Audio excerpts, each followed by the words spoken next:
Yo, what's going on, everyone, and welcome back to the Gurren Otaku Council podcast, everybody. This week is episode 109. We got a lot in store for us today, everybody. So buckle in. Let's go ahead and get into it. Of course, if you'd like to join me and my friend McBillion as we discuss all things anime and sometimes manga, then please make sure you hit that like and subscribe button, as well as follow us on our social media so you can stay up to date on all things about the council, everybody. With that being said, the council is now in session. Let the meeting begin, everybody. All right, everybody. Welcome back for another week. As always, thank you all for joining us for another week. How you doing today, Big Billy? Better, but surviving still. Understandable. Well, all right, everybody. As always, we're going to start us off with some council announcements. We just want to let everybody know that our Fearing Season 2 reaction, Episode 1 and 2 of Season 2, is now live on YouTube, so go and check it out if you have not yet had a chance. As well as for our next episode, we're going to be reviewing the Undead Unluck Winter Special that dropped. Excuse me, that dropped last month. So once again, we're going to be reviewing that, so stay tuned for that next episode as well. And with all that being said, everybody, I'm going to hand it off to McMillian, who's going to go ahead and go over to today's agenda. All right, so for today's agenda, we'll be going over first, we'll be discussing the season of JJK's episodes 50, 51, and 52, as well as Sentenced to Be a Heroes episodes 2, 3, and 4. Then we'll be going into giving you guys our weekly recommendation, and then last but not least, going into GOC news to round it all out. But before we continue with the episode, just got a quick little thing to say. For those that watch us, most of you, I'm assuming, live in the United States of America, and if you don't, I'm pretty sure you've been seeing how we've been making our how we look right now. For lack of a better word. Obviously shit's not going great for majority of people. We have a paramilitary force basically kidnapping families, making sure people don't making it hard to live here. Also, for those that are probably like, what, we're getting political on anime show. One, most anime is political. I'm going to make that clear right here, right now. My podcast co-host wears a One Piece hat of a man who likes to liberate countries. So, yeah. If you were confused at all on our politic, it's very strong with that type of messaging. But all I just want to say is, try to pay attention to what's going on with the world today. Our government is trying to lie in our face about what we saw when it comes to 2 people that have been killed by these fascists, basically. And I just want to make sure, we're staying safe, trying to take care of each other, and making sure we're speaking out when we need to. So call your representatives, make sure you're looking out for others in your community, and, keep your family and friends close. It's hard, but we're going to make it through. So 100%, everybody. Like Amelia said, it's a tough time right now, but as long as we can stick together, we'll be all right. And that's always this. Also, another reason why we do stuff like this podcast as well. Also, to bring a little love and happiness into the world as well. So hopefully, if anybody is affected by the things that's going on in our country right now, hopefully do listen to our podcast. It brightens your day a little bit, everybody. But with all that being said, we're going to head on to our first topic for the day, everybody. And we're going to be talking about JJK. Season 3 been going crazy, everybody. But before we get to the madness that was the Maki episode, we got to talk about the episode before that, the Culling Game explanation, everybody. Now,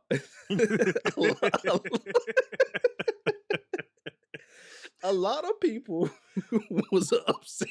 Oh wait, hold on. Before you get, they were upset as spaghetti. Okay, before you get to that, I just gotta ask: have you retained any of the rules? A couple of them, yes. A couple of them? Not all of them, but I know enough to understand what the hell's going on. That's fair, because I was like, how many times did I have to pause between this episode and 49? I was like, this is crazy. That the narrator couldn't read this to me at least, just to make sure I don't sound crazy. But I'm glad people feel the same way about how I do. Like, yes, I understand what's going on, but damn, did you have to make it so complicated? I didn't go hold y'all before I get to. So a lot of people's upset, but I wasn't upset at the episode because you every now and then you gotta have the lore drop episode where you just get out and they just give you all the exposition, right? So we can get back to the boxing. And unfortunately, that was that episode. But it was, I understand, because it was hard to go from episode 1 and 2 where it was basically action packed, and then they hit us with episode 3 and it's just nothing but lore, nothing but exposition, talking, talking, talking. And everybody's probably like, what the heck? Yeah, I mean, it But was. Oh, sorry. Go ahead. no, you go ahead. I was gonna say it was interesting because we got like explanation more in depth on certain rules and kind of like where Yes. everybody's head was at, and then also we got more explanation on Tengen and like what he is now since he didn't get a chance to merge with old girl and the hidden inventory arc. So, and I'm glad that there's actually consequences for that, because I didn't think that they was going to touch upon that, the fact that he couldn't assimilate with that girl, he or she, whatever Tengen is, the being, right?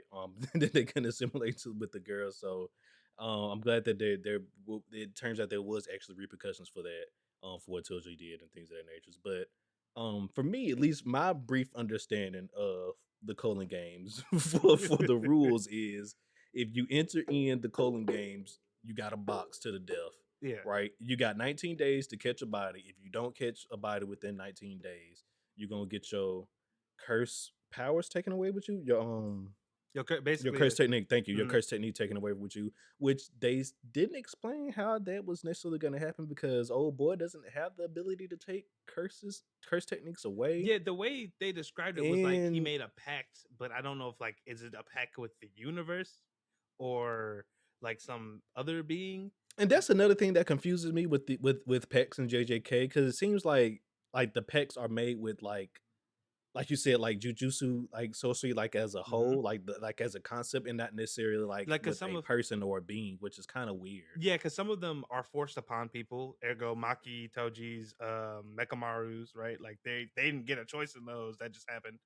And then some, like you make a deal with the universe or another sorcerer or something like that. Yeah.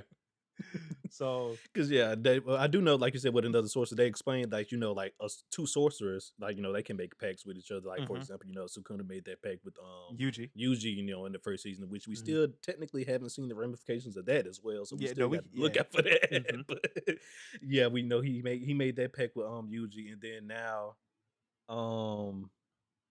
oh boy, I can't remember his name. Kenjaku. I forget. Thank you, Kenjaku.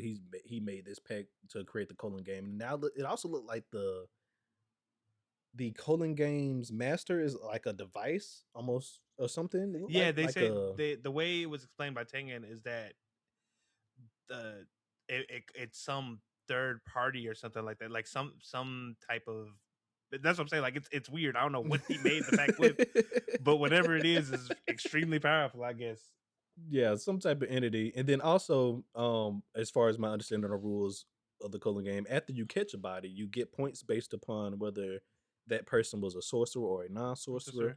And you can spend up, I think once you get 100 points, you can spend those points to make a new rule in the game. But however, that new rule cannot interfere with the process of the already established rules, as well as the new rule can't force in the Colon games as well. It's kind of crazy.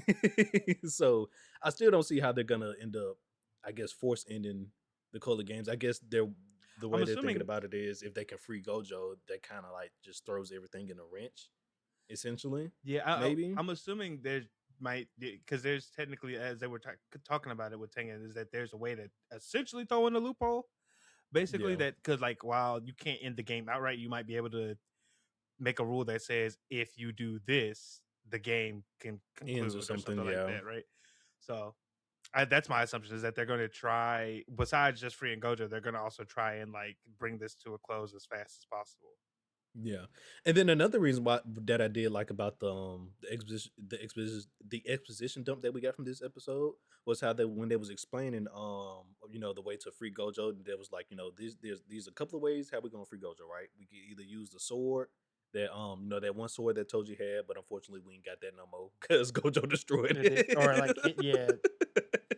And everybody was like, well, why would Gojo do that? Why wouldn't he do that? Yeah. That's literally one of the only things that could stop that man. He probably no, get that out of here, right?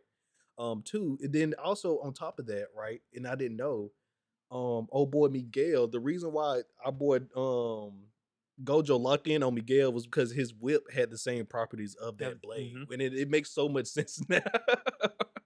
Yeah, it can also It go makes through so much infinity. sense now. Yeah, and unfortunately, we also found out in that same episode that there seems to be no traces of it left in Africa.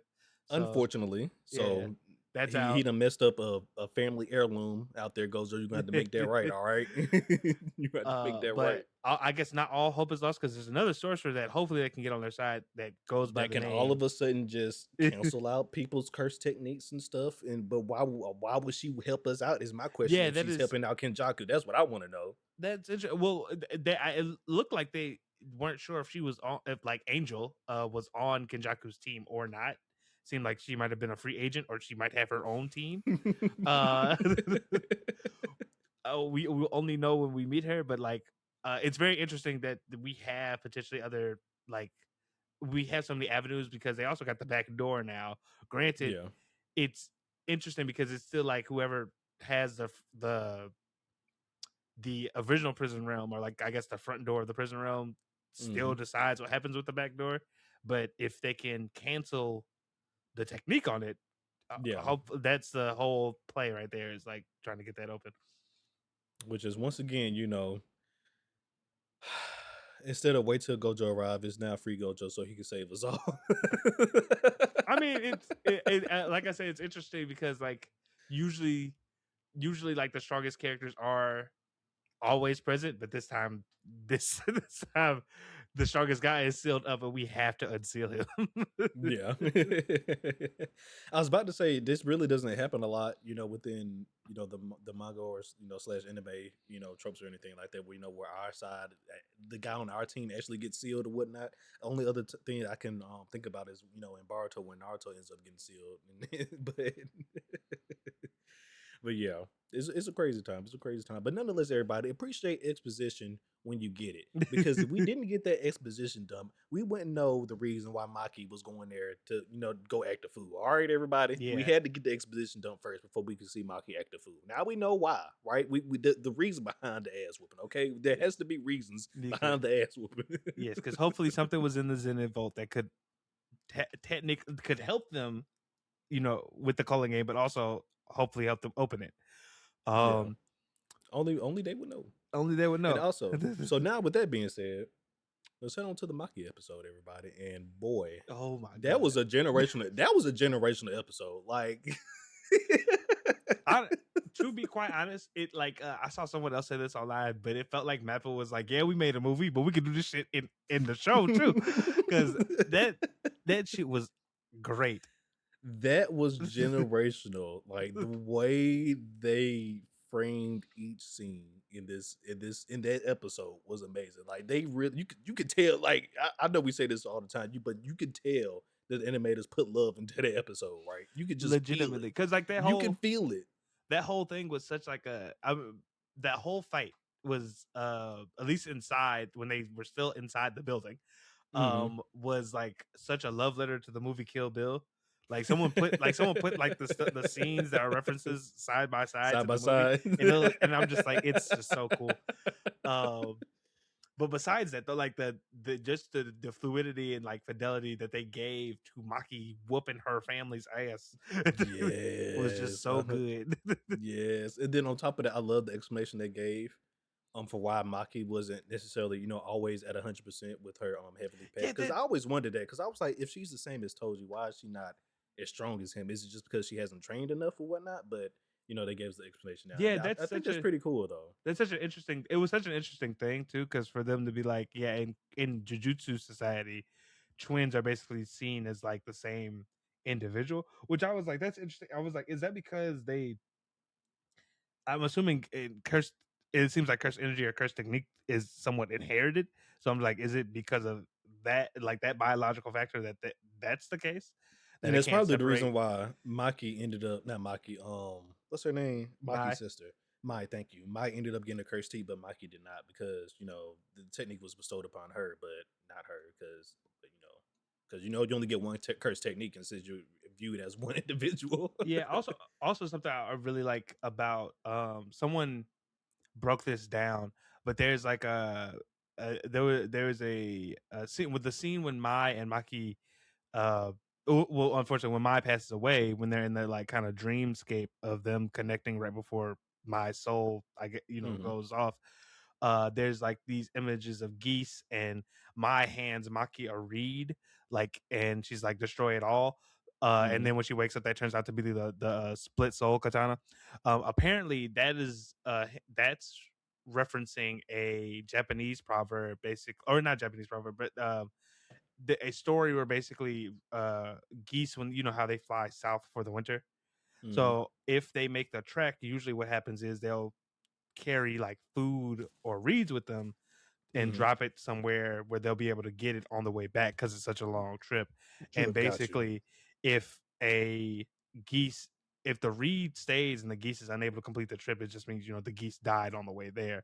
So it's kind of like a thing of like, if you remember Maki in the movie, I believe, or somewhere it was hinted that she was trying to basically recreate, well, make a place in the Jujutsu world for herself and her sister. Correct. Unfortunately, Mai was not able to make the journey to see what world that would have been, afterwards. So that was kind of like a symbolic, like, I'm not going to be able to make it, but you still can. Yeah. Fuck this shit up. Basically. I just thought that was so cool. When someone broke that down, I thought it was so cool. So I thought I'd bring it here to the Yeah. podcast as well to talk about it. And then I also love the fact that because they alluded to it in the show, basically, how Toji was basically the Zenin clan was at the whim of Toji's hands, basically, and the reason why it still It's exists because of today how. because Toji basically decided not to kill everybody, Mm-hmm. right? Essentially, and my thing is that's such a good thing to point out because now it gets me thinking, why the hell didn't this man go Well, crazy? it's also a bit interesting because oh, and I like that point as well because Naoya, when he was younger, his dad, basically people talk bad about Toji around him, was like, oh, he a bum, he ain't got no cursed energy. So Naoya, being the punk ass that he was like, oh, this guy has to be miserable, he has to be whatever. And he saw one glimpse of Toji, was like, that's a killer. That's a deep. Oh, that's a problem right That's a there. problem right there. Right. And I just thought that was such like a good like juxtaposition because he obviously there's sexism heavily in the Zenin clan, but like for instance, he respected Toji's enough, even though he was technically, by all accounts, should have been seen lower than anyone because he had no curse energy, and he Hmm. thought, and he was like, oh, because even I won't give you. It was crazy. He didn't give that respect to Maki, even though she had the same shit because she was a woman, and he paid for it. But I mean, that had to been because Maki, up until that point, couldn't tap into her full potential, right? True. So I that's mean, probably well, why they was just, not. potentially, I That's why they didn't respect her gangster because she wasn't on his level oh yet. no. I mean, I understand the whole claim. I was just saying. I was just pointing out. Noah was so sexist. He was like, "I'm not even now, even though seeing the results, you done murdered damn near everybody. That's a problem." I'm still not gonna give you that. I'm still not gonna give you that respect. But back to Toji, I think like the reason, and I don't know if they say this in the anime, but I think the reason is because he ended up finding someone who that basically like he found someone outside of his clan that basically felt like he could leave it all behind. I mean, that was the whole point, like him changing his name in the first place because he was like, "Fuck these people, I don't need them.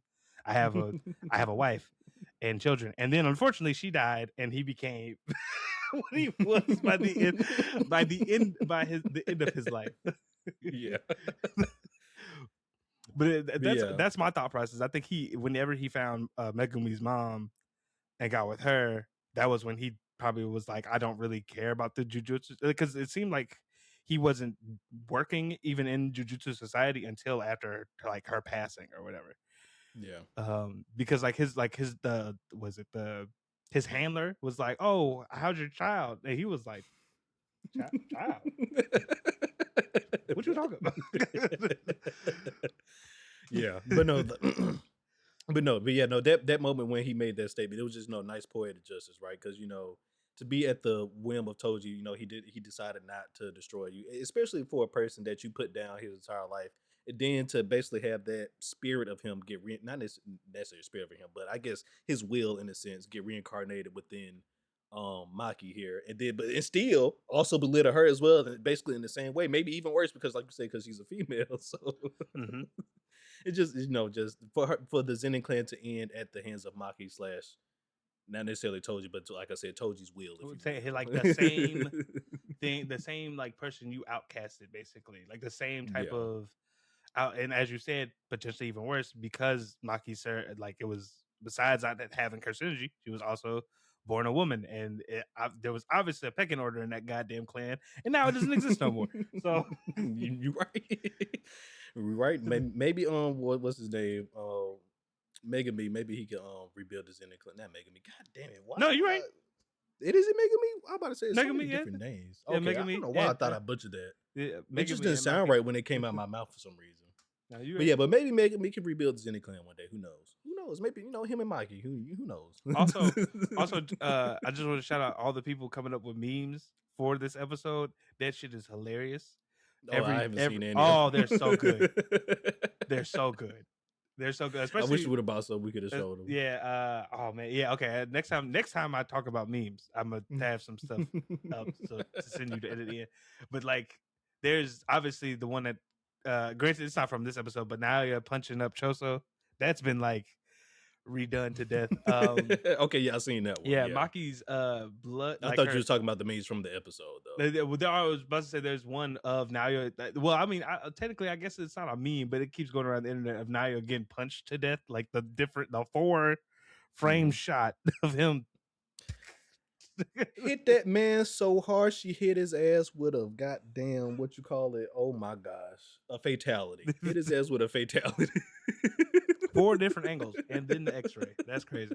And I had to think about it. I was like, I've never seen somebody actually do a Mortal Kombat fatality in anime before, but it fits so well.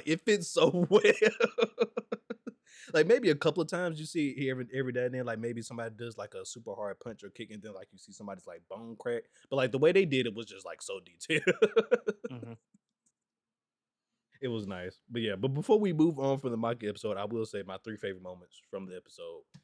Moment 1, when she first realized her powers and she was breaking out of the goddamn cell, when she was pulling up on her dad, and she basically like that little quick little image of Toji pops up. Wonderful, beautiful.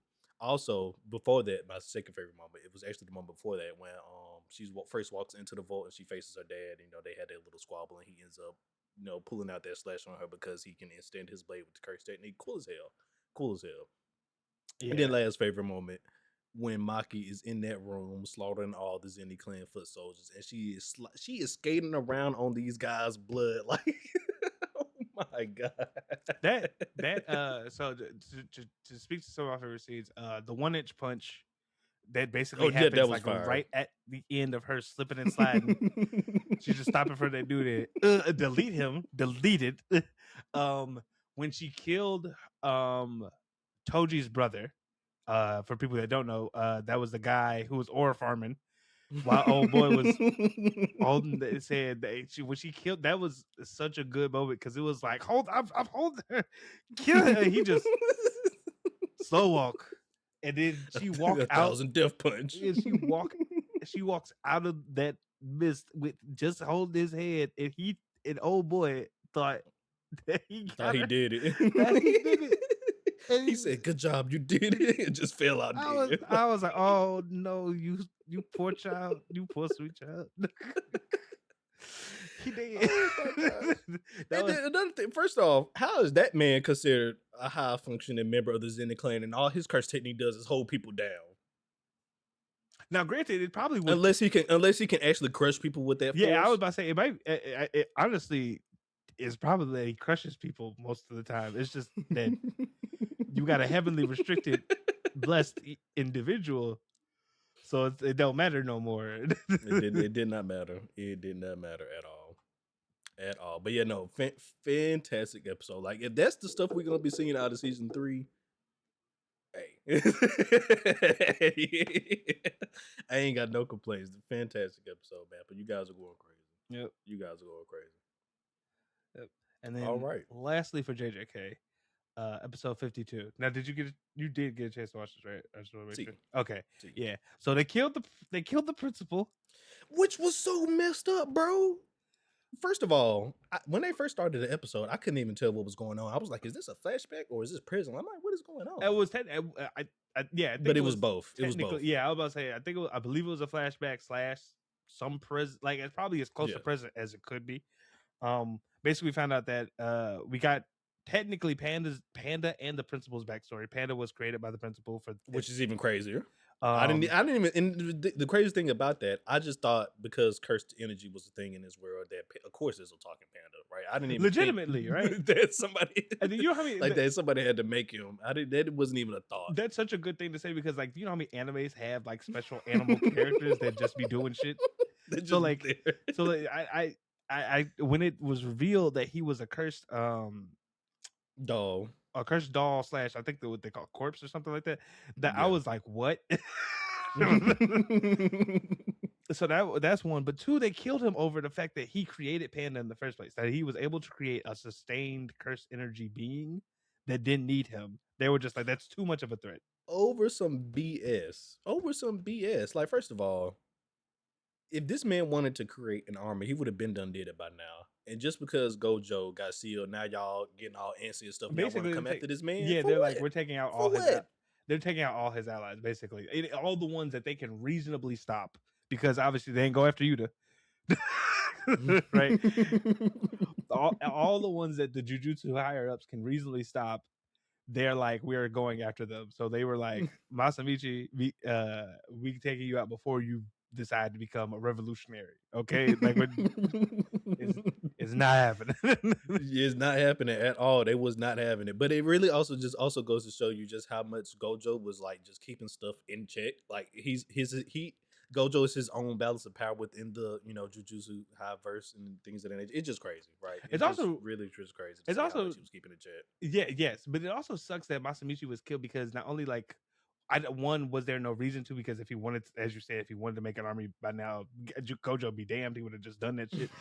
But like, we find out that he was making cursed corpses also for like help people grieve or like still be in charge of their loved ones. Like, we found out it sucks because I can't remember his name, but the swordsman person who was working with Panda back in the end of last season, his sister lost her son, and Masamichi took, out of the kindness of his heart, basically took whatever her soul, son.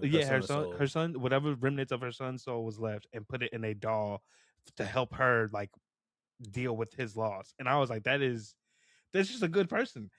And they sent the other that they sent that fuck ass principal with the guitar to kill him. And I'm just like, God damn it. I granted, I understood why Panda didn't hit him, because he was just like, you're just a tool that they use to do it. But I felt so bad. I was like, you could hit him one time, just one. Pissed. Just pissed. I was like, you should have swung on him at least one time, brother. Like, you gonna let him take out your OG like that, and you ain't gonna swing on him that one time? Like, come on now. I was like, Panda better than me. Panda better than me. Because I showed what a dynamic entry is. 100% would have been coming in with a smooth dynamic entry on him. Yeah, no, it's just crazy. I for one am of the belief they took my boy principal out for no reason at all. Yeah. Ridiculous how they did that, man. Because it's crazy to me. Now, granted, I don't know, like, if they did that before the Culling Game stuff was started, but in my head, I'm just like, wouldn't you want a guy who could fucking make an army during this shit? Would you not want him? Is that not just like, you have a team immediately? Him by himself is a whole team of people. Like, I don't know why. With all these curses popping up, it does seem, a cursed dog army does sound nice to me. I'm just saying. It does sound pretty nice to me. That's why you can't have rich old people in charge. This is what the fuck happens. This is what the fuck happens. They just do shit because they think they can. Oh my god. And then, of course, last but not least, we end off the episode with our boy Itadori and Megumi going to find Hikari, and apparently he's hosting his own little fight club. This guy Hikari. Now I know Hikari isn't black, but I said if that's not a nigga,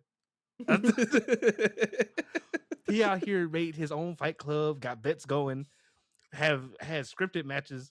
drinking Scripted matches. I thought he drinking. was at least doing regular. I thought he was doing illegal sorcerer v sorcerer matches, showing off for the non-sorcerers. He ain't even doing that. He's doing scripted matches. I'm like, come on, Scripted now. matches to get more money, to get these people invested into the storyline, the content. He drinking prime liquor that looked like Crown. I was like, is that Tim's? No, it's not Tim's. But if it was, I wouldn't be that far fetched. Him, and so yeah, we got to meet Hikari and what's her name? I think her name started with I have it here. a K or something. Kirara. There we go. I was Who are the third years at Jujutsu Haiba, both got expelled basically for not getting with the program. Is basically what it sounded like. And we see why they're not getting with the program now. So it looks like Yuji infiltrated it because they didn't want Megami basically, which I thought was hilarious because they were just like, we don't trust this guy. We're just gonna get that kid. And Yuji impressed Hikari so much that he was about to offer him a deal of a lifetime, but unfortunately, he got notified. Hikari got notified that he got that Yuji was a spy at the last minute, and now pretty sure next episode is gonna be them boxing. They're like, he gonna have to box him a little bit, to get him to come to our side. Mm-hmm. I'm more interested in his curse technique because it looked like when he attacked Yuji, it looked like he made doors or something. It was doors. I think it might have been cards because he kept talking about like passion and gambling. So this man's curse technique is cards, I swear. That was my thought process, but I'm not sure. The doors thing is also very is also a high potential type thing. But I was also at least this is what it looked like to me. That's what he. Yeah, legit. One thing I couldn't tell is like if that was his or also like potentially maybe. Yeah, Kirara's, because she they said like her ability blocked people from coming closer. So I was like, I know curse techniques can show up in different ways depending on certain stuff. So I was like, maybe that's also like something with hers. But no, from the way they depicted it, looks like he made that stuff appear, like as he was attacking Yuji. So I'm pretty sure that was his doing. But yeah, no, it's crazy. It's crazy. But before I forget though, before we round out the JJK section, we're going back to the lore dump episode. Okay. Because I forgot to mention this because it just sounds so crazy to me, and now because we mentioned it, but I forgot to talk about it further. The consequence of Tengen not being able to assimilate with old girl, right? And we figured out that basically Tengen is more akin to a cursed spirit now, but on top of that, Tengen is basically almost technically everywhere now as well. On top of that, he's every woman. It's all in him, which is weird. But my thing is, okay, so say that does happen. Okay, that happened, right? That happened. How does Kenjaku know about that? How does he know that you turned into a cursed spirit type thing and that you're just everywhere? Well, how does he know that? Well, if Kenjaku was in Geto's body, maybe he knows whatever Geto would know. So maybe Geto found out, or no, like since Geto was there when Tengen failed to assimilate with old girl with the star plasma vessel? Yeah. Star plasma vessel. Yeah, that this would result in that. I mean, granted, it sounds like Kenjaku is a person who's been around for centuries, eons, maybe. So there's probably things about Tengen that he knew would happen based on like other information, based on the past or something, maybe. Yeah. But that was my thing. I was like, okay, so I understand that, Tengen. You're basically everywhere now. You're a cursed spirit. Okay, cool. How does he know about that? Did you go and tell him or something? Like that's the part I was confused about. So how did he come up with this whole plan to turn you into cursed spirit? To basically now using people that he raised from the dead and gonna turn them into many guys. Like, what are we talking about here? No, actually. Also, how does that plan not backfire on you? If you give somebody unlimited power, you don't think that's gonna be a problem? Also, something that I wanted. Yes, also, to your point, yes, unlimited. But it seems like Tengen can't influentially, like it sounds like whatever ability they have is like some type of continuous stuff. It's not like something they can use to hurt people, because that was the whole reason he went to Choso. I don't know. Yuki there. It was definitely implied that if Tengen gets absorbed and put into another body, that person will become strong in it. Yeah, I mean, yes, but I'm just saying, like, right now, it seems like whatever state Tengen is in is probably the most beneficial, I guess, because it's true. Whatever Tengen is seems to be truly neutral to a degree, right? Like technically he's on, I guess you could say, like our main guys team, but like Side, also, yeah. but also he technically, I mean, they technically detrimented them because they were like, hey, Choso, Yuki, arguably two of the strongest people on your side right now, stay with me, protect me. So, but also before we, I'm glad you brought it back to this, because I forgot at the end of that episode we also got to see a birth of a new sorcerer, like a guy. Well, we don't actually. I don't know if he was new, if technically he had sorcery before. But remember the dude who was doing jokes, and he was like, I don't know if I can still be a comedian. Or, did you not? You I sounds might like have you. missed that. I Oh, might have missed okay. that. Well, I'm gonna need you to go back and watch episode I'm about to say I might have missed because that. they introduced a character who was like a comedian, but he looked like he was struggling on deciding if he wanted to continue. And it said like at the end, sorcerer entered the culling game. So his name entered like the Okay, culling I game. think I think I know what you're talking about. Yeah, I guess I didn't when that person came up. I didn't recall who that was. Yeah, I mean it's a new character. I'm 100. I'm pretty sure, and I just the only thing is I don't know if he always had cursed energy or if that was Got you. just, there's a whole bunch of ambient cursed energy now. That was the whole point of the culling game, was to make new sorcerers. Yeah. So Yeah, and then on top of that, now that we brought it back to this episode, as far as the with the rules with the culling games, I do appreciate how um the fact that the people that was like already in those prefectures where the culling games is taking place, if they was already there, that they weren't technically forced to be in the culling games, like they have a chance to like get out and escape. Like I do. oh Like yeah, the that. normal people, yeah, they wanted Yeah, to. I do like that. I do like that. But yeah, but that was everything for JJK. Was there anything from JJK from any of these 3 episodes that you may have missed out that you want to touch upon before we head on to our next discussion here? No, I think we touched upon everything. You when you brought it back to 50, that reminded me of the last thing probably. Gotcha. All right, everybody. Well, yes, JJK season 3 is off to a fantastic start. Great start. I mean, they rolling. Every episode has been great so far. Mm-hmm. I'm loving it. Definitely can't wait to talk about it next week as we continue on our adventure with JJK here, everybody. With all that being said, we're going to be heading on to our next discussion, everybody, and we're going to be talking about Sentenced to BA here, everybody, specifically episode 2, 3, and 4. So, episode 2 and 3 takes place where we follow our heroes where they're going on a little mining adventure, everybody. Our adventurers were sent on a mission to go to a mining town. A bunch of miners were trapped in the mine, unfortunately, and they were sent there to free them. Well, not necessarily free them. They was actually sent there to hold back the fray until they could actually destroy the entrance to the mines. But our boy had other plans, right? He's a hero. He not letting it go down like that. So he ended up, with the help of his friends, of course, saving everybody, which was great. I will say I am loving the action so far in Sentenced to Be Hero, just the choreography, everything, the way they style and everything. I love it. The fight between the Demon Lord and the mines, between them and our crew, was nice because I love how our boy, why can't I remember his name right now? The main character, or which one? Yes, the main character, Xylo. Thank you. I loved how Xylo was supporting the old boy who was going and attacking the little flower demon lord. It was nice. He was, supporting using his swords from afar. It is also cool because he doesn't necessarily have powers, quote unquote, but just to see his techniques, in action. Which one you talking about, Xylo or Tatsuya? Xylo, because you don't necessarily think of a swordsman as like a long range type of fighter, right? So it's just cool to see.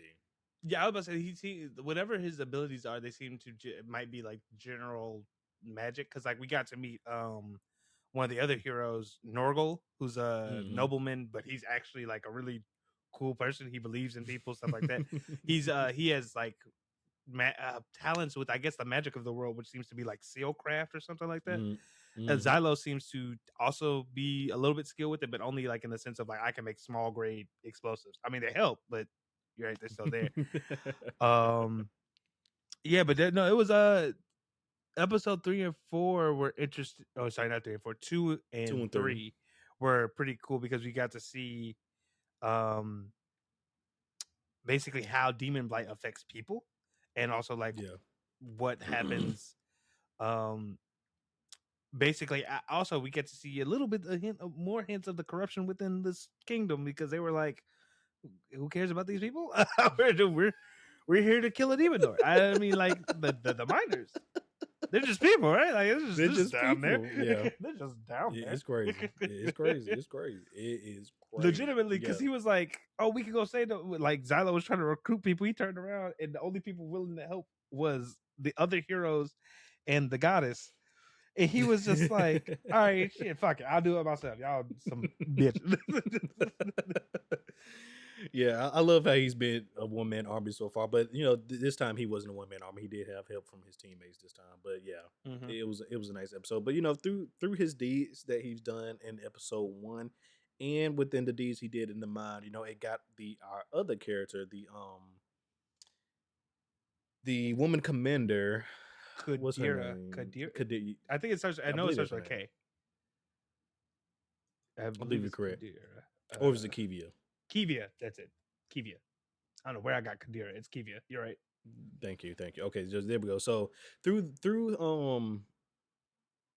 Kivia witnessing those two feats by our boy Zalo, you know, her opinion of him is starting to change a little bit. So now it looks like we're getting some more people on the inside, you know, back on our team. Because you know, as we all know, we back in episode one, you know, we found out that Zalo used to be Holy a Knight. commander Yeah. slash holy knight, you know, within the army and things of that nature. But you know, long story short, you know, he got betrayed and all that. And you know, he's on this revenge story. So you know, it's good to see that he's starting to gain the trust of some of the you know the military members and things of that nature. That's definitely going to come in handy within the future. Um, and now within this, you know, this latest and greatest previous episode, we now know our next mission. Right, we're gonna be defending the fort that we're at currently within the world. From the next demon lord, there's gonna be a demon lord approaching this area. So their plan is to have the heroes defend this base. They want them basically to defend it until they die, but we know that's not going to happen. Yeah. They want them to It was defend it until they die, so they can use the other goddesses to launch a massive scale attack on it to hopefully kill the demon lord. Which is another thing that I want to touch upon. They touched upon some more lore about the goddesses in yes. this episode as well. Not this episode, episode four. We learned that there's at least 12 other goddesses that the church and the military at least know about. There could be more than that, but we do know there's a kind of 12 more plus our girl Terrietta. Terita. Terita. Terra Rita, thank you. Yeah. Yeah, you said it right. Plus our girl Terra Rita, so that's cool. But you know, apparently, they're not making goddesses. Goddesses were you know was bestowed upon them by some higher being, you know, some higher grace a long, Yep. long time ago, So and they're being kept in tombs and things of that nature, which is interesting. yeah, I was about to say the real interesting thing about that, Kivia basically told Xylo because of the events she witnessed in episodes 1 to 3 that, oh, this is a swell dude. Maybe I was, maybe I was wrong. She basically tells him that Terita, when they found her, originally they were just going to do experiments on her, based on the fact that Xylo's old goddess died. It made them think that, hey, we might be able to replicate this power if they're able, like, if they're not truly like these divine beings, like if they can die, Yeah. maybe they can also be like created. Well, their thought process was, well, if we can kill one, maybe we can also make one, since Yeah. we have the strength to actually kill a goddess. Yeah, so they were like, Which is backwards thinking. Like, what? Just because you can kill something, also you they can make it? Like, what? also based on Xylo's own thing, he was like, I didn't kill her. Like I mean, technically I did, but also she was exhausted. She got infected. Like, this is not a Yeah. goddess. Like in my head, I was like, that's not. She was nowhere near, you know, full strength. Yeah.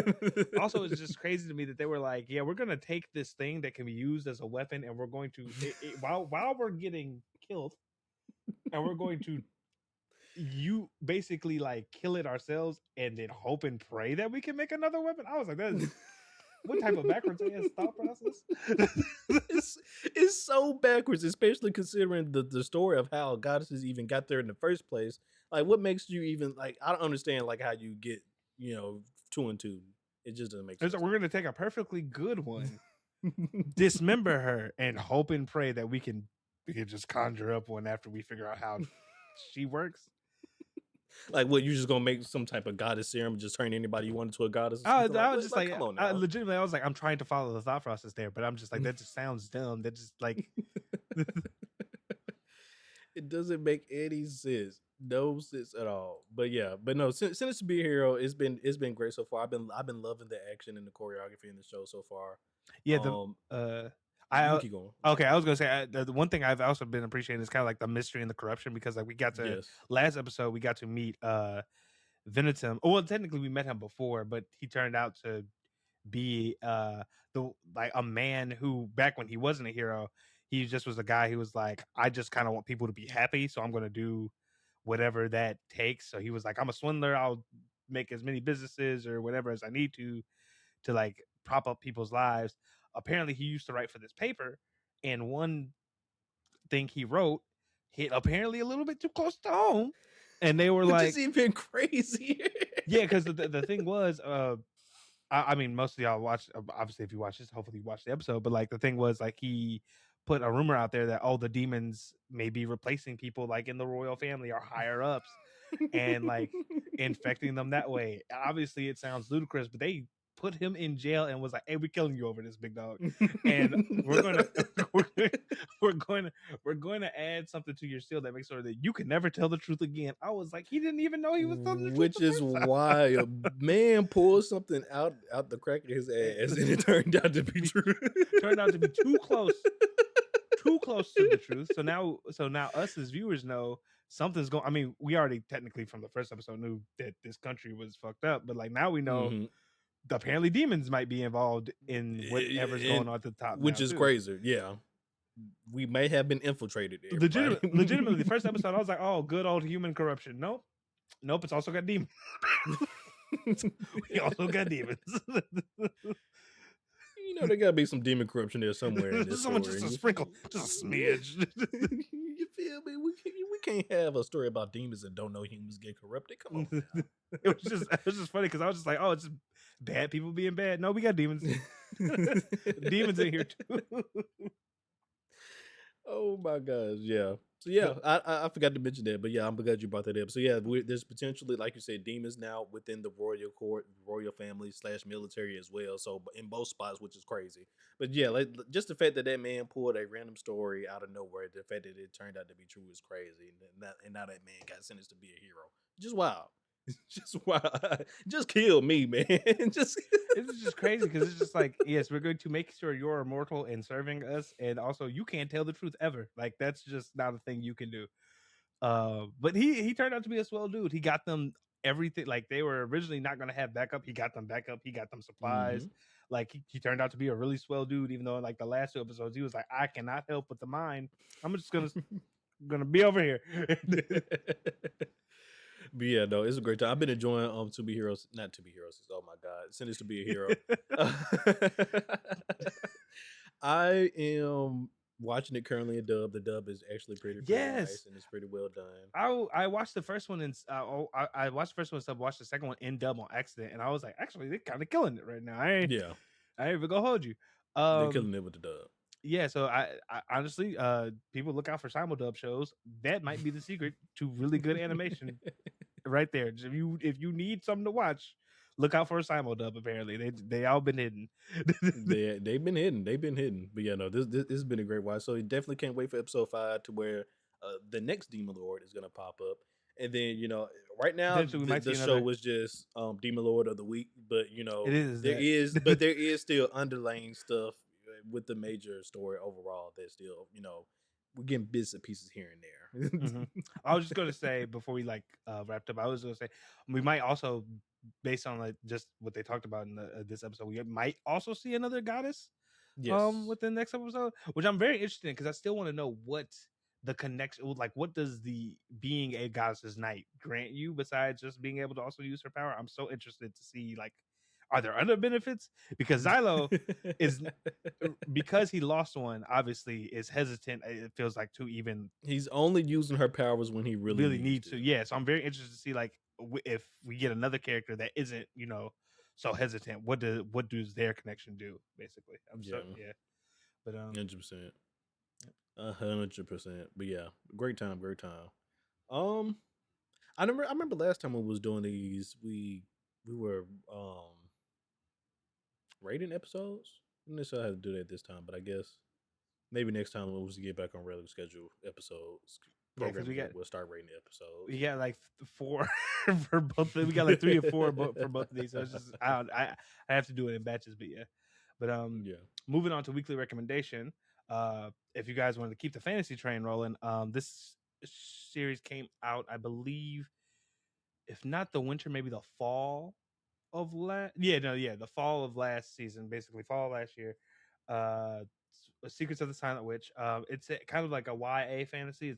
It's a story about this girl in this kingdom called Riddle, where she is known as one of the 7 sages of magic.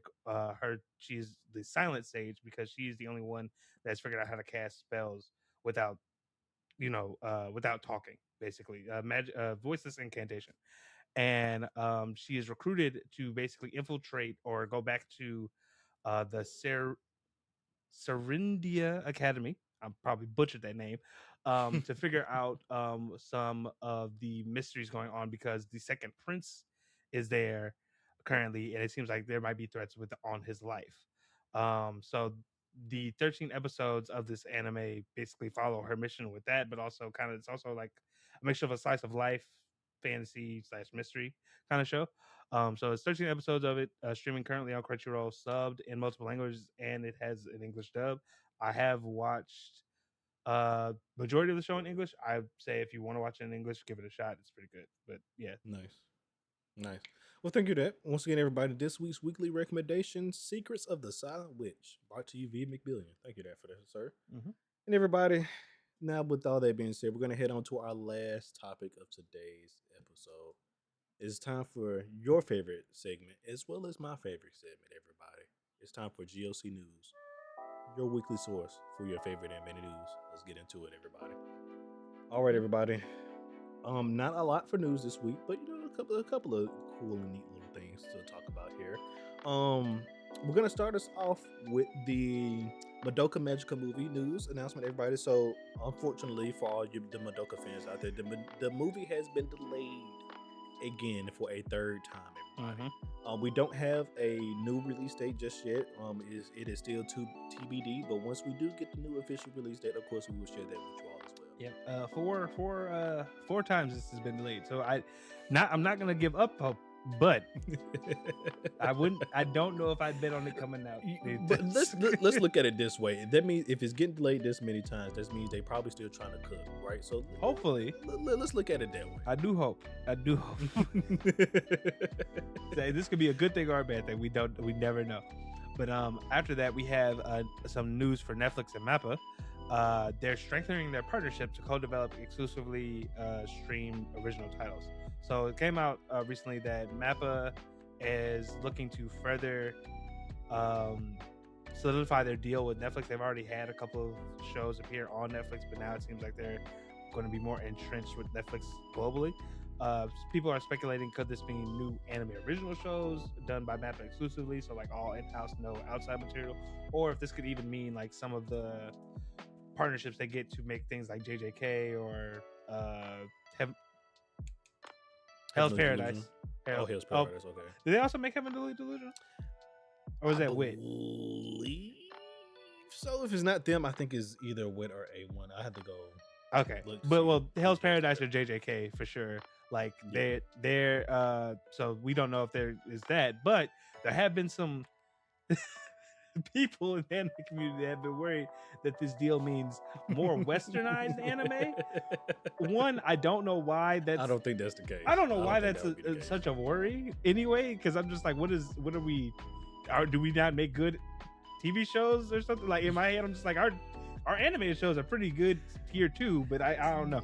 Yeah, but it's the difference between an animated show and an anime, though. No, I don't. I'm not saying I disagree. I'm just saying, like in my head, I'm like, what are these people thinking when they say westernized? Me personally, I think this is a wonderful opportunity for Netflix to have some more, like they said, Netflix originals or Netflix only animes, so that way, our Crunchyroll isn't a monopoly here, especially the way that Sony been doing things with Crunchyroll here. Mm-hmm. So I mean, more competition is great. Now, granted, I am happy for more competition, but Netflix also wants to get rid of personal media, so I do. There are some qualms there. This is again not trying to make us.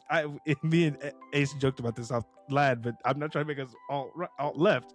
But this is a little worried. Okay, this capitalism shit getting crazy. I'm done. I feel you. Moving on from there, everybody. Small little One Piece news related. Apparently, Universal Studios Hollywood is going to be launching a One Piece water show. Everybody, crazy. Whenever we get some more news on that, I'll share it with you. I've been to Universal Studios a couple of times in my life, so it's cool that they're bringing some anime themed events / attractions to their parks here. Hey, because they finally brought over Nintendo World, right? If I'm not mistaken. So yeah, it's interesting to see America get more of the like Universal Studios Japan treatment, because they got a lot of anime collabs. So just a matter of time before we get some rides here, probably, or something like that. Besides that, Power World has announced a official card game that is supposed to be launching on July 30th. They said, yes, Nintendo, sue us. They said, we on your head, top Nintendo. They were like, we're not afraid of the lawsuits. We're just gonna keep. You thought this lawsuit was gonna slow us down, baby? Not at all. We kicking it in a high gear. We got video games. We making a card game now, and then guess what? After that, we making plushies, baby. We making plushies. They said we coming for the crowd, but yeah, if you're a fan of Power World, you could expect a card game to be coming shortly in July. We making plushies. And all right, everybody, Dragon Ball fans, where y'all at? Of course, y'all already here. If you're a Dragon Ball fan, I already know you know this, but a lot of Dragon Ball news was dropped this past week, starting us off with the announcement of the anime, everybody. The Dragon Ball anime is coming back, everybody. They're actually going to be adapting the moral arc from the manga, so that is wonderful. It's going to be called the Galactic Patrol anime, which is cool. As well as they're going to be remaking the Beerus arc from Dragon Ball Super as well. Don't know if they're going to stop with just Beerus or not, because I believe the Beerus arc is going to drop before the Galactic Patrol arc. Pretty sure it is. Yeah, they hit, because that one has. I agree with you, because that one has a PV that has a promotional video out, while Galactic Patrol I think has a poster, if I'm not mistaken. It's like just a key art. So that's cool. But like I said, I don't know if they plan on remaking all of Super, but it's nice to see that they're doing that. I don't know if we necessarily needed it, but they're probably just doing something to give something to the fans while they work on the Galactic Patrol anime, probably more than likely. Yeah, because I was about to say, isn't Beerus's arc in the anime just the movie technically? I'm not. Yes. Okay, I was about to say I'm not that versed in Super, but I believe that's like the beginning of it, right? Okay. You are correct. You are definitely correct. And though the anime is definitely not as well animated as the movie is, which I don't know why they decided to do the arc in the anime anyways when they did the movie. Like, what's the point, especially when the movies are on streaming services? Like, what are we doing? Mugen Train flashbacks. What are we doing? Yeah. And then also, this is one of last for Dragon Ball news, the next Dragon Ball game was also announced, called Dragon Ball Age 1000. That's the name of the project right now. The official title will be revealed at a later date, but right now the project name is Dragon Ball Age 1000. Yeah, it also has a small PV online where basically it's just, it's kind of like other games in early development. They'll be like, here's some shots of gameplay maybe in a cutscene, and then boom, project. This is a temporary title. Some fans are speculating that it's Dragon Ball Xenoverse 3. Some people are speculating that it's some type of Dragon Ball MMO for whatever reason. Y'all can hang your hats up. I mean, Xenoverse was the closest. Xenoverse was the closest they got to an MMO, so I wouldn't be surprised. It would be interesting to see how they upscale that in a way for MMO capabilities. Yeah. But I'm pretty sure based on how it looks like Xenoverse 3. I don't think that's which isn't a bad thing. I remember liking Xenoverse games, but yes, Dragon Ball fans, you guys got a lot of good announcements this past week. Once again, I know if you're a Dragon Ball fan, you probably already heard about these announcements. But for everybody else out there, Dragon Ball is back, baby. It's back. It is back. Yeah. All right, and then next up, we got some announcements for future releases and a new series. So, Ace criticized me for putting this on the docket. I don't care. There's a show coming out. There's an anime coming out called Smoking Behind the Supermarket with You. It has a teaser and it's coming out this July. For those that don't know, Smoking Behind the Supermarket with You is about this salaryman who likes to go to the supermarket and take smoke breaks. One of the people who works at the supermarket happens to be this cute woman that he kind of has a crush on. unbeknownst to him, the same person, all unbeknownst to him, there's also a woman that he likes to smoke with at the supermarket that turns out to be the same cashier that he has a crush on. Over time, obviously this is a romance anime, but I will say it's featuring 2 adult characters and is told really well. I have read most of the manga, not all of it. Nice. I think if you're a fan of romance and comedy, you'll probably like this show. It's Nice. It's good time. It's a surprisingly good time. That's nice. That's nice. Thank you for that. Yep. Next up, we got Clevitus season 2. Everybody, though the season 2 was already announced, we actually have a release date. Everybody's going to be premiering in July. Well, we have a release window. Phrase that. But we don't have premiered in July. But yes. Yep. July, and also there is a promotional video where at Clevitus season 2 it goes under a new title as well. I believe it's like something about it's the fact that he's took the position as the magic teacher. So it's like Clevitus and so like the magic assistant or something like that. But you can watch the promo video. Most of the people that did season 1 are coming back to do season 2, so nice. That'll be good. And then lastly, for a new feature, we touched on this briefly, but it is confirmed now. That Time I Got Reincarnated as a Slime is going to have 5 cores for its 4th season. The first 2 will be simultaneous, and it will release in that season. The season will return on April 3rd. So the April 3rd is when Slime season 4 will return, and it'll run for 5 cores, but only 2 of them so far have been consecutive. Yeah, will be consecutive. Which makes no sense to me. At that point, why not just split it up into multiple seasons? I don't know why the anime. I'm assuming because on the cores like this, but I'm assuming because they're going to be coming back sooner. But then again, this is the thing people were saying about Slime Studio, that the Slime series prints money, so they're going to put everything into it. Like, the thing is, we have another anime movie. We have another movie of them, I think, coming out this year as well. Which is wild. That is canon to the story because the author was involved. So, and isn't the Slime manga ending? Like, what's going on? I believe it's the light novel. The light novel is ending. I don't know if I know the manga. So, like, the manga probably wouldn't be too far behind, but the light novel, I believe, is projected to end within this year. So that's crazy. If it hasn't already ended.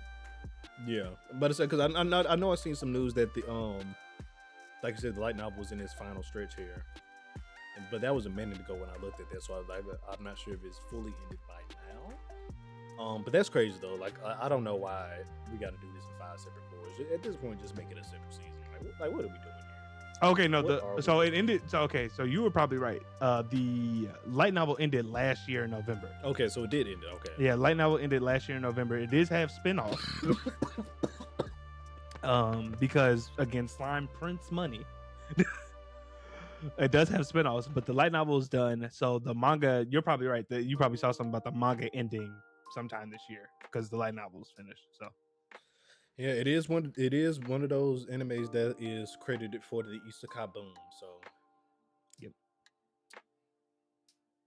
Like you said, it does print money, unfortunately. But I mean, slime isn't bad. It's not bad. No, it's not bad at all. But I'm just saying, I enjoy slime. The reason it's probably 5 consecutive, of course, because this studio is basically Slime the studio. Because we gonna make that money. Because I forgot what other title they were working on that wasn't bad, but people said the animation problem. I forgot like what title it was, but there was one I know earlier on in the year that came from the same studio, and people were like, "It's good, but the animation you could tell isn't as probably great as it could be because they have slime, because they're also doing slime." So. I feel you. Oh my gosh. Well, that's everything that we have for news, everybody. But before we get out of here, McMillian, I did have a question for you because I was interested. I've been seeing a couple of clips here and there. How is Fate this season so far? It's good. It's good. It's great. It's good. Now, granted, the first 2 episodes of the show, the first episode really a standout. But again, loses momentum when you have to wait 2 years for the series to come out. Now, but let me ask you this: is this one of those Fate stories where you had to watch one of the previous Fates to understand what's going on? So or far, can like newcomers just like come and drop into this story?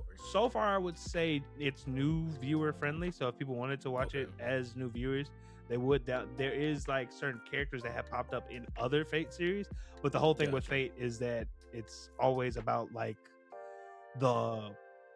I won't say it's always about the Holy Grail war, but it's always it features people from history, kind of like Record of Ragnarok. So like as long as if something has Fate in the name, usually you can expect certain characters to pop up. Yeah, to pop up. Like for example, Gilgamesh. That guy always. Yeah, he's one of the faces of the series. For a reason. He's always pulling up in Fate in every series or farming every series. It don't matter. Yep. So like this one, this one has Gilgamesh in it. So like I would just say like, if you do watch it, don't get too confused. Don't get too concerned if you've seen a character in a different show. Yeah, it's most likely because and correct me if I'm wrong, like the different phases, like these are like different like timelines and stuff. Some of them are related. You can look up online. People are pretty good about like kind of saying which ones are connected.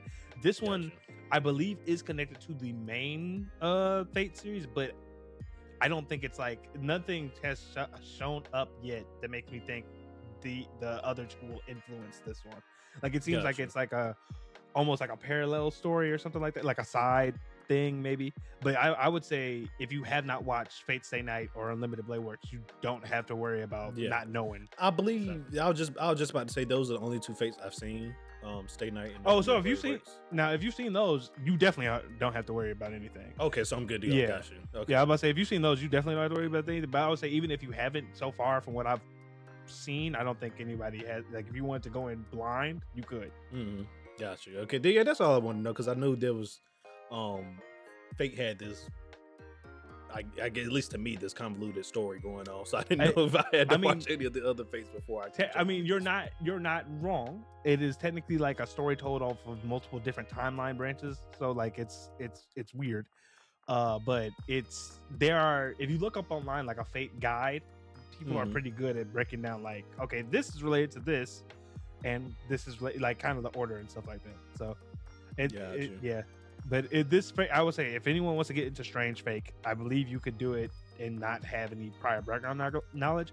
You might get a little bit confusing. It might be a little bit confusing because if you haven't seen any Fate, like if you don't know much, the premise of this one is that this Holy Grail War should technically not be happening because it has not been there's supposed to be like a certain amount of years between them. And in this world, this one kind of just happened unexpectedly. Like it came out of sync. But other than that, you're good. Like you're as confused as every main character in this thing right now. Okay. So I'll probably end up checking it out. I might wait till the end of the season before I go check it out. But yeah, like I said, I was seeing some clips online here and there. I'm just like, oh, this looks pretty nice. And then, like it's animated. I watched the Unlimited Blade Works. I was about to say most. I was like, dude, I might have to check this one out. I was about to say most Fate shows, besides like the original, like the old ones back in the '90s, are animated amazingly. So yeah, okay, that sounds good. Then I'm glad to hear that. And also, I guess one little tidbit for me before we head on out of here. I will say, Shibu Yogi playing death games here to put food on the table might be a sleeper pick for this season. Y'all check it out if you haven't. Y'all know now. To play death games to put food on the table. Is that what I heard? Okay. All right. I'm gonna have to check that out too. All right. Well, thank you all for watching this last listener. This is as always. If you want to stay up to date on all things about the council, please follow us on our social media. That is at Gurren Otakus on Twitter and at Gurren Otaku Council everywhere else. If you're listening to us on an audio-only platform, we should be streaming on anywhere you can get podcasts. Please hit, like, subscribe, review the episode, share with your friends and family. It really helps us out. For those watching on YouTube, make sure that subscribe button is hit. That bell notification is also clicked so you can stay up to date when we upload stuff. And please let us know down in the comments what you guys thought of Sins to Be a Hero, what you're thinking of Sins to Be a Hero and JJK, the Culling Game arc so far. We would love to hear about it. But as always, guys, like I said before, try to stay safe, stay informed, make sure you're doing your part as far as like making sure that this government don't BS you. All right.